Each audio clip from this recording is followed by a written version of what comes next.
Varimi vefodya vodzinga mabhaya mushure mekutadza kuwirirana pamitengo iri kutengwa nayo fodya yavo iyo yavari kuti havasi kufara nayo. But at least this year varimi vasvinurawo nekuti makore mazhinji vaingotsikirirwa vanenge vachingonzi vakadzungaira. Kusangana kwatikuita zvakare pachannel ino, channel yeZimuwitness TV, pandinodzoka nemaupdates akasiyana-siyana uye ndinoti kana kari kekutanga kusvika pano ndinokumbirawo kuti ungobaya button rekusubscribe then turn on the notification bell kuitira kuti usarasikirwe neevery update yandinodzoka nayo pano nguva nenguva. Hazvisi nyore kuona fodya ichinzi yazosvika panguva yekuharvestwa nekupiswa. Panenge pashandwa kubvira kulebha kusvika kumari dzinenge dzashandiswa. Kozongouya mumwe munhu achiti anoda kutenga fodya yako $1 per kg.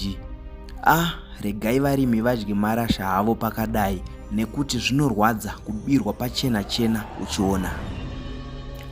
Muri yeZimbabwe nyaya yandadzoka nayo pano inyaya yevarimi vefodya avo vazosvika.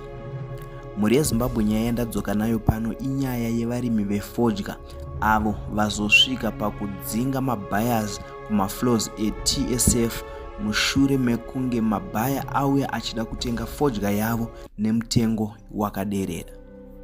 Varimi vazosvika pakujamuka vachiti saka tinodzokera sei kumunda kwacho kana zvichidai so. Maresources atakashandisa nemari yatiri kuzowana hazvichaenderani, tinenge taita loss chaiyo. Asiwo varimi vari kuti veTIMB dai vambomirawo nesu kuti tinge tichibhadharwa mari dziri nani pafodya yacho nekuti fodya yedu iyi grade rakanakisa kwazvo, saka chii chiri kuzoita kuti mabuyers asade kubhadhara zvakanaka. Dai hurumende yamirawo nesu tarega kubirwa.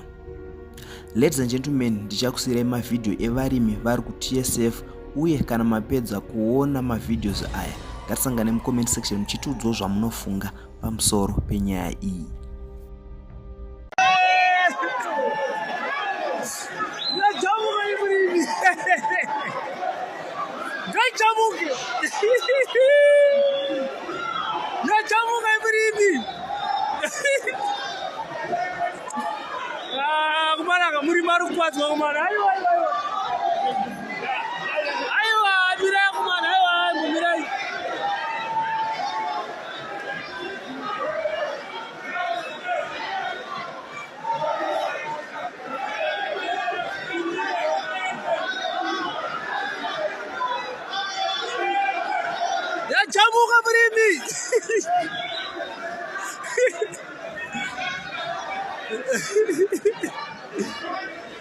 What's it with?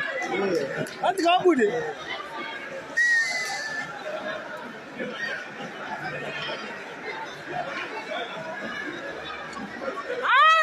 I'm not going to watch it.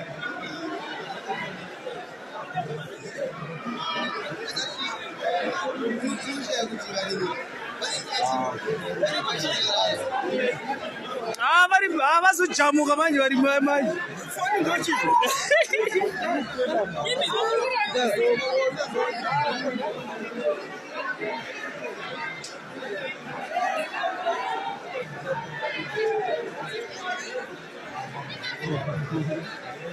Vazojamuka vari manje.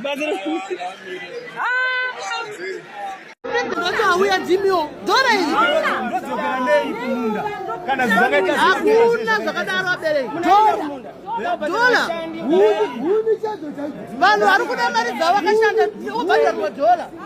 Imi tagarira macheya bakuno tizazvinakidza abereki hazvibude izvo.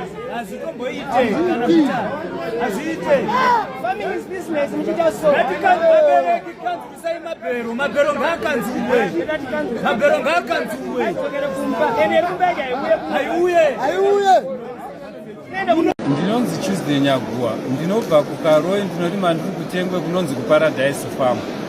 Ndawinza foja inogona kusvika kumakeji anosvika kuma600 kana 700. Saka zvakamira sei?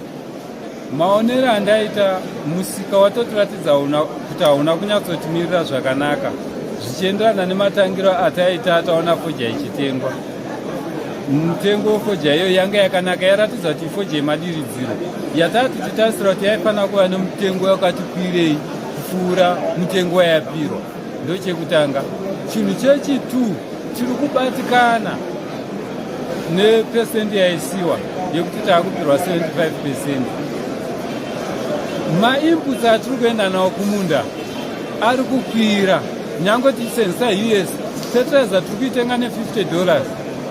Saka wewe kumashure taitenga fertilizer $25, foja iri pa $499.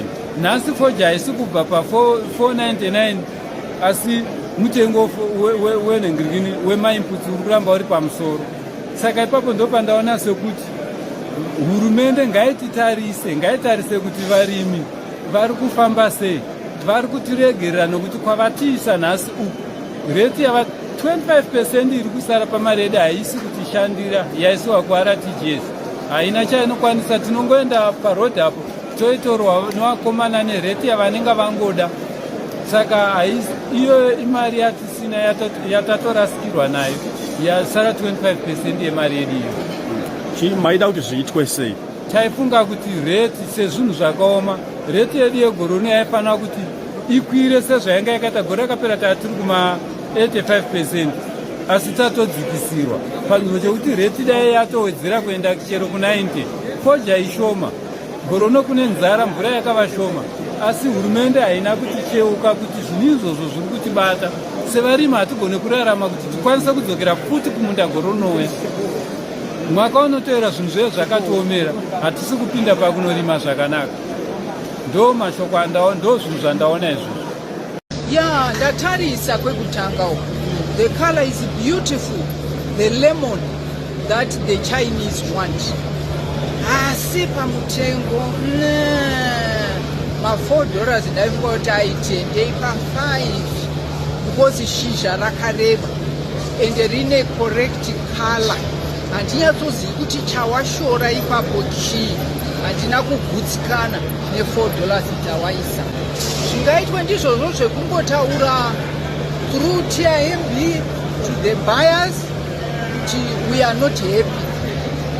We are not happy. The farmer has to be happy kudzokera pamunda. Izvi zvaano kuuraya munhu.